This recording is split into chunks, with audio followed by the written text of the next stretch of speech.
Dalam sejarah umat manusia, tak ada satu pun nama yang disebut dalam Al-Quran dengan kehinaan abadi selain Abu Lahab.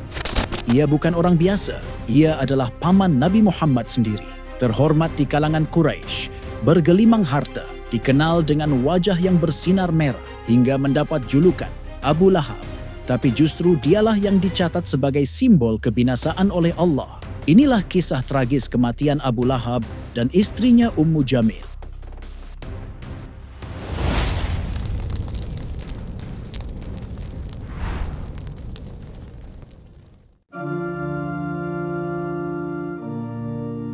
Abu Lahab adalah paman Nabi Muhammad, namun juga menjadi musuh Rasulullah dalam perjuangan dakwah Islam. Abu Lahab lahir di Mekkah pada paruh kedua abad ke-6 Masehi, diperkirakan sekitar 560 sampai 570 Masehi. Nama aslinya adalah Abdul Uzza bin Abdul Muttalib. Ia lahir dalam keluarga terpandang Bani Hashim yang mengendalikan perdagangan dan ritual di Ka'bah. Ayahnya, Abdi Manaf bin Hashim, dikenal sebagai pemuka Bani Hashim. Sementara ibunya berasal dari keluarga terkemuka Quraisy yang memperkuat posisi politik dan sosial keluarga. Julukan Abu Lahab awalnya diberikan karena rona wajahnya yang bersinar kemerahan. Seakan menyala seperti bara, ia tampak memukau, berwibawa, dan penuh pesona bangsawan. Tapi siapa sangka namanya kelak, nyalanya bukan untuk dunia, melainkan neraka. Sejak kecil, Abdul Uzza tumbuh dalam gemerlap kemewahan, kafilah dagang, jamuan besar, dan penghormatan bangsawan. Namun, di balik kemewahan itu, terdapat sifat keras dan kebanggaan tinggi yang tertanam dari budaya jahiliyah, keangkuhan suku, dan pemujaan berhala. Karakter inilah yang kemudian membentuk karakter Abu Lahab.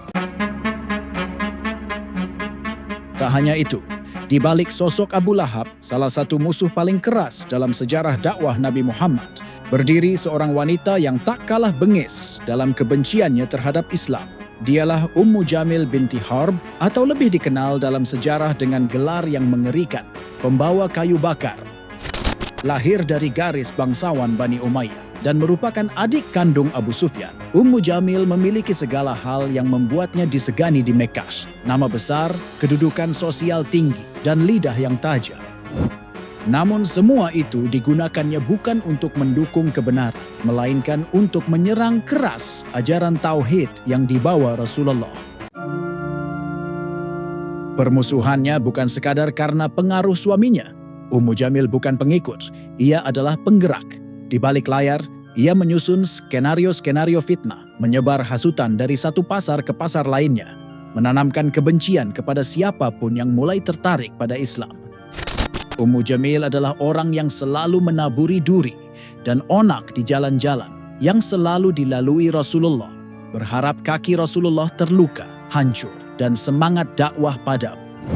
Tidak cukup di jalan, Ummu Jamil juga menyerang lewat kata-kata, mencaci Nabi di depan umum, mengirim surat-surat penuh hinaan, dan mengobarkan permusuhan dengan penuh semangat. Dia tidak tinggal diam, dia berperang dengan mulutnya, dengan tangannya, dengan reputasinya. Hingga kebencian Ummu Jamil diabadikan Allah dalam firman-Nya. Dalam surah Al-Lahab, Allah tidak hanya menyebutkan kehancuran bagi Abu Lahab, tetapi juga mengabadikan peran istrinya. Dan istrinya pembawa kayu bakar, yang di lehernya ada tali dari sabut. Al-Lahab ayat 4-5. Mengapa disebut pembawa kayu bakar? Karena ia tak henti-hentinya menyulut api kebencian, melemparkan fitnah untuk membakar semangat permusuhan di tengah masyarakat Mekkah. Sebelum masa kenabian, Abu Lahab dikenal sebagai paman yang menyayangi Nabi Muhammad. Ia adalah saudara dari ayah Nabi, Abdullah, dan termasuk dari kalangan keluarga yang dekat secara hubungan darah. Dikisahkan dalam beberapa riwayat, saat Nabi Muhammad lahir, Abu Lahab sangat gembira. Bahkan menurut sebuah riwayat yang populer, meski derajatnya diperdebatkan, Abu Lahab memerdekakan budaknya, Suwaibah, sebagai bentuk syukur atas kelahiran keponakannya. Riwayat ini kemudian menjadi dasar dalam kisah bahwa siksaan Abu Lahab diringankan setiap hari Senin karena ia pernah bergembira atas kelahiran Nabi. Hadis riwayat Al-Bukhari dalam Al-Adab Al-Mufrad dan dinukil oleh Ibnu Katsir dalam tafsirnya. Namun setelah Nabi Muhammad mengumumkan kenabiannya, Abu Lahab menjadi salah satu musuh dan menentang dakwah yang dibawa oleh Nabi Muhammad. Ketika itu Nabi Muhammad naik ke Bukit Syafa, menyeru dengan suara lantang kepada seluruh suku Quraisy. "Wahai kaumku, jika aku kabarkan bahwa ada pasukan di balik bukit ini hendak menyerang kalian, apakah kalian percaya?" Semua menjawab, "Tentu, engkau tidak pernah berdusta." Namun saat beliau menyatakan bahwa dirinya adalah utusan Allah yang membawa peringatan akan hari kiamat, Abu Lahab berdiri dan berteriak marah. "Celaka engkau, wahai Muhammad, apakah hanya untuk ini kau mengumpulkan kami?"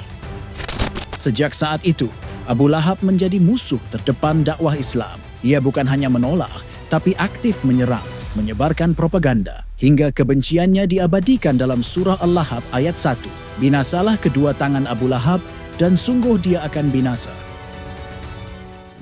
Singkat cerita, tidak lama setelah Rasulullah hijrah ke Yatsrib, yang kini kita kenal sebagai Madinah, terjadilah Perang Badar, perang besar pertama antara kaum muslimin dan kaum Quraisy. Namun kala itu Abu Lahab tidak turut serta dalam barisan pasukan Quraisy. Meski begitu, bukan berarti ia tinggal diam. Abu Lahab mengutus seorang pengganti, Al-Ash bin Hisham. Ia membekalinya dengan kuda terbaik dan perlengkapan perang lengkap, berharap kemenangan berada di tangan Quraisy. Tindakan Abu Lahab ini bahkan diabadikan dalam Al-Quran, surah Al-Anfal ayat 36 yang menyebutkan bagaimana orang-orang kafir menginfakkan harta mereka untuk menghalangi jalan Allah. Namun apa yang terjadi justru sebaliknya. Berkat pertolongan Allah, kaum muslimin meraih kemenangan besar di Perang Badar. Pasukan Quraisy porak-poranda. Banyak yang terbunuh, tertawan, dan dipermalukan. Di antara yang tewas adalah dua tokoh besar Quraisy, Uqbah bin Abi Mu'ith dan Umayyah bin Khalaf. Banyak pula yang ditawan dan harus membayar fidyah untuk dibebaskan. Kemenangan ini menjadi titik balik. Islam bukan lagi kelompok kecil yang tertindas, tapi mulai tampak sebagai kekuatan yang tak bisa diabaikan. Quraisy, sebaliknya, terluka dalam harga diri dan kehormatan. Di antara mereka yang paling murka adalah Abu Lahab. Amarahnya membuncah saat mendengar kekalahan besar itu. Tidak ada yang mampu menenangkan hatinya. Tidak emas, tidak kemenangan, tidak pula gelar. Segalanya terasa hampa. 7 hari setelah kabar kekalahan itu, Abu Lahab jatuh sakit dan meninggal dunia di rumahnya yang berada di kawasan Jabal Abu Lahab, Mekah. Istrinya, Ummu Jamil, kelak juga dimakamkan di kaki gunung itu bersama jasad suaminya. Terdapat beberapa riwayat yang menggambarkan kematian tragis dari Abu Lahab. Salah satu riwayat yang paling kuat menyebut bahwa kematiannya bermula dari sebuah insiden di rumah Al-Abbas, saudara kandungnya sendiri. Saat itu Abu Sufyan menceritakan kepada Abu Lahab bagaimana kaumnya kalah melawan kaum muslimin. Abu Lahab hanya bisa marah-marah dan melontarkan sumpah serapah atas kenyataan pahit itu. Ketika Abu Sufyan menceritakan kemenangan kaum muslim dan kekalahan kaum kafir Quraisy, tak disangka Abu Rafi', seorang budak milik Al-Abbas yang sejak awal diam-diam memeluk Islam, tidak mampu menahan kegembiraannya dan bersorak atas kemenangan kaum muslimin. Abu Lahab yang mendengarnya naik pitam. Dalam keadaan marah besar, Abu Lahab menghampiri memukul Abu Rafi'. Melihat itu, Ummu Fadl, istri Al-Abbas, yang juga telah masuk Islam secara sembunyi-sembunyi, tak mampu menahan amarahnya. Ia mencabut sebuah tiang rumah dan langsung menghantamkan pukulan-pukulan kepada Abu Lahab dengan sekuat tenaga, hingga luka dalam muncul di kepalanya.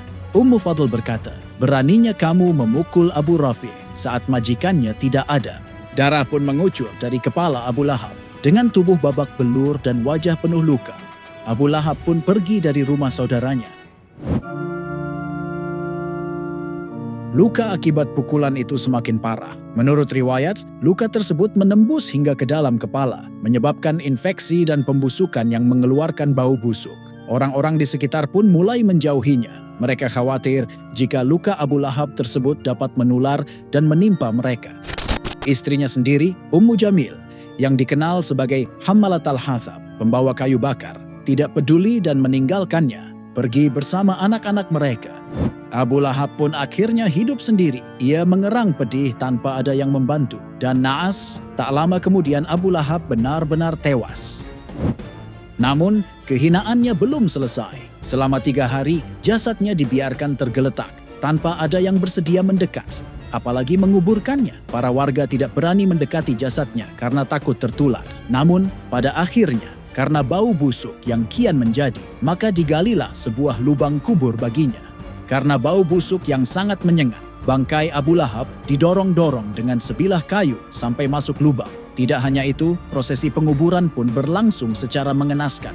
Bukan dikubur dengan tanah. Dari jauh warga melempari kuburan tersebut dengan batu, hingga mereka yakin betul jasadnya benar-benar telah tertutup rapat oleh batu. Tidak seperti suaminya Abu Lahab yang kematiannya tercatat lebih jelas dalam sejarah, nasib Ummu Jamil tidak dituliskan secara detail dalam sumber-sumber utama Islam. Para ulama sejarah menyebutkan bahwa Ummu Jamil wafat tidak lama setelah kematian suaminya, dan wafatnya tidak jauh dari tahun-tahun awal kenabian.